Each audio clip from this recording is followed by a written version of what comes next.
জীবনের উন্নতি হচ্ছে গোবরে পোকা থেকে পাখি। তারপরে তোমার মতো সাধু সঙ্গ করি আমি হলাম গাভীর বাচ্চা।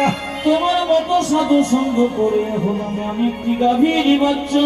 তারপর তোমার মতো সাধু সঙ্গ করে গাভীর বাচ্চা থেকে আমি হলাম রাজার ঘরের বাচ্চা। এই জগতে যারা সাধু সঙ্গ করে তারা যেমন তেমন ঘরের বাচ্চা হয় না, পৃথিবীর রাজা ভগবান শ্রীকৃষ্ণের সন্তান হয়ে যায়। আপনারা যারা কীর্তন শুনতে এসছেন বাবা, তারা ভগবান শ্রীকৃষ্ণের সন্তান সবাই হয়ে গেছেন। তাই সবাই মিলে বলুন রাধা রানী কি, মদন মোহন কি। নিত্যানন্দ প্রভু প্রত্যেকটা জীবের দ্বারে হরিনাম দিচ্ছেন। কিভাবে দিচ্ছেন? অধম পতিত জীবের দ্বারে দ্বারে গিয়া, অধম পতিত জীবের দ্বারে দ্বারে গিয়া, অধম পতিত জীবের দ্বারে দ্বারে গিয়া, অধম পতিত জীবের দ্বারে দ্বারে গিয়া, মহামন্ত্র হরিনাম দিচ্ছেন বিলাইয়া, মহামন্ত্র হরিনাম দিচ্ছেন বিলাইয়া, ওরে মহামন্ত্র হরিনাম দিচ্ছেন বিলাইয়া, মহামন্ত্র হরিনাম দিচ্ছেন বিলাইয়া। যারে ডাকে তারে বলে দন্তে তৃণ ধরি, যারে ডাকে তারে বলে দন্তে তৃণ ধরি, যারে ডাকে তারে বলে দন্তে তৃণ ধরি, যারে ডাকে তারে বলে দন্তে তৃণ ধরি। আমারে কি নিয়ে রহ বলো গৌর হরি হরি, আমারে কি নিয়ে রহ বলে গৌর হরি, ওরে আমারে কি নিয়ে রহ বলো গৌর হরি, আমারে কি নিয়ে রহ বলো গৌর হরি। কে কি নিবি রে, কে কি নিবি রে, কে কি নিবি রে, কে কে নিবি রে, যাচাই তাই পাবি, কে কি নিবি রে, যাচাই তাই পাবি, কে কি নিবি রে, যাচাই তাই পাবি, কে কি নিবি রে, যাচাই তাই পাবি, কে কি নিবি রে। আমি বিনামূল্যে ভিখারি, কে কি নিবি, আমি বিনামূল্যে ভিখারি, আমি বিনামূল্যে ভিখারি, ধর্ম ঠকান, আমি বিনামূল্যে ভিখারি, ধর্ম ঠকান,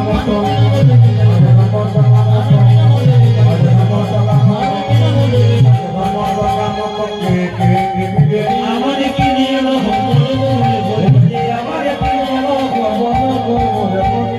আচ্ছা বাবা কিছু মনে করবেন না, কারা কারা দীক্ষা নিয়েছেন হাত তুলুন তো।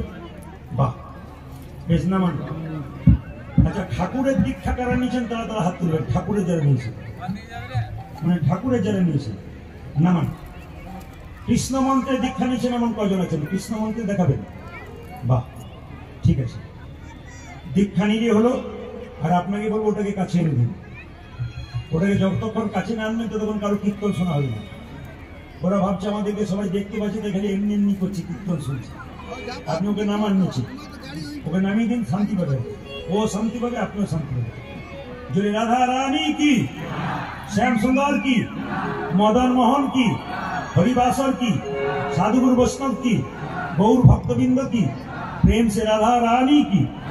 আচ্ছা বাবা কিছু মনে করবেন না, দীক্ষা নেবেন দু রকমের দীক্ষা হয়, শুনবেন ভালো করে। একটা দীক্ষা, একটা শিক্ষা।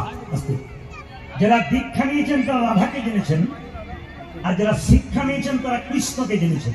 আহা, যারা দীক্ষা নিয়েছেন তারা কৃষ্ণকে দেখেছেন, আর যারা শিক্ষা নিয়েছেন তারা রাধাকে জেনে নিয়েছেন। শিক্ষা হলো আলাদা, দীক্ষা হলো আলাদা। ওই জন্য আপনাদের কাছে নিবেদন রইল, যদি কেউ দীক্ষা নিয়েছেন তবে শিক্ষা মন্ত্র নেবেন।